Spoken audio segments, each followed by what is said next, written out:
former SEC branch chief, the investment division. Lisa Braganca, good morning to you. I'm so curious what you think of this decision. Where is it? What's the criminal component of it? Do you think there's jail time that's ever going to come in this? You know, I think a lot of people are looking at this situation. They're looking at what happened with Sam Bankman-Fried, and while they're different, they're in the same sentence.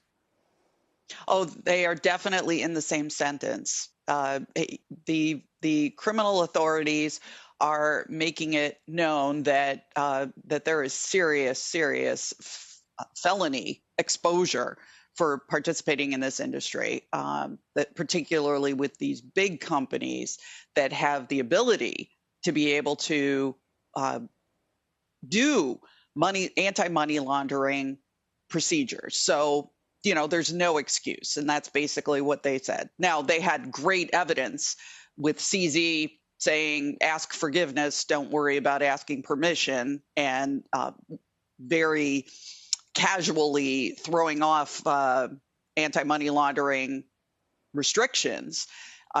So I think this is a really big step. I think this shows that, you know, we thought that the big players would be the ones to lead the way and get it right.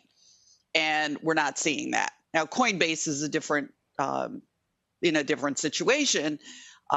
You know, so far there aren't any allegations against it, but, you know, now we have new charges against Kraken. It's really surprising that we haven't had large players who've really gotten this right yet.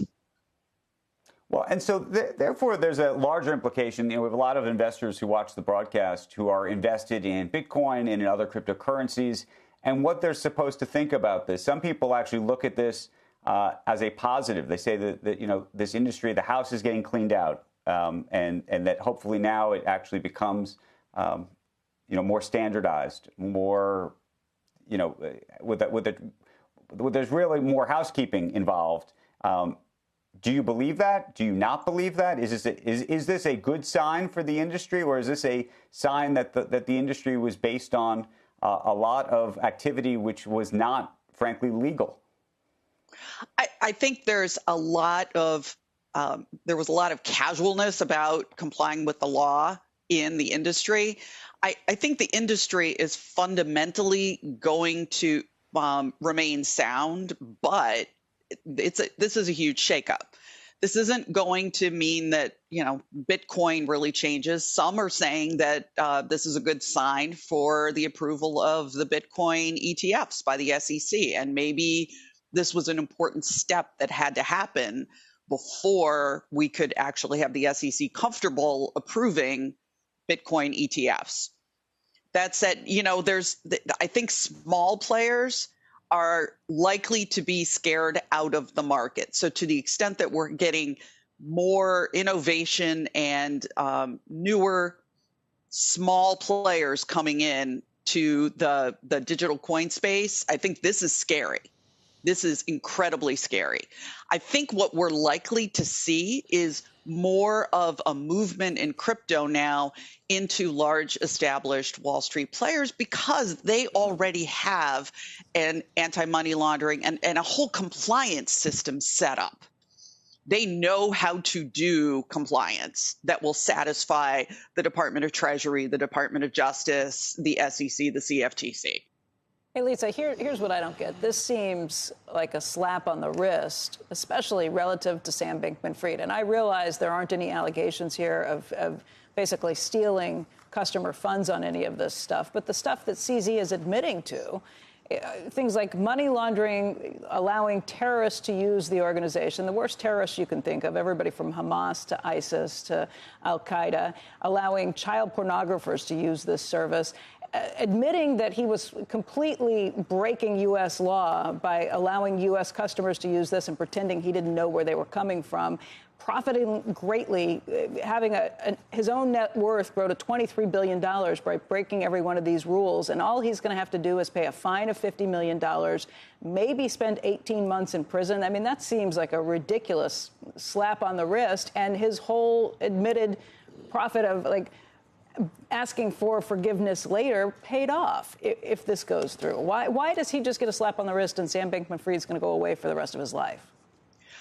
This shows you the tremendous benefit of cooperating and reaching a plea agreement with the government. It's a massive difference. The government, has tremendous ability to be able to get a massive penalty against you if they win at trial. And with Sam Bankman-Fried, they showed they can win at trial. Here's my biggest complaint, though.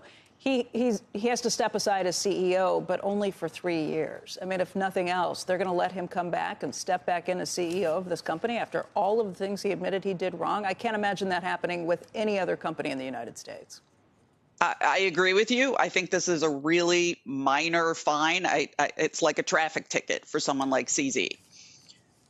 That said, this is a company, Binance, that could have tied up the Department of Justice in litigation for years and diverted a huge amount of it would have required them to divert a huge amount of resources that otherwise could be used to do other law enforcement work. So they make hard choices very, very often, and this is one. The fact is that CZ is in the United Arab Emirates. That's where he lives. There's no extradition treaty. So if you can get him into prison at all, and he's now consented to up to 18 months in prison, as you have to compare that to 0 months in prison and 0 penalty. So it's something. It's frustrating, but it's something.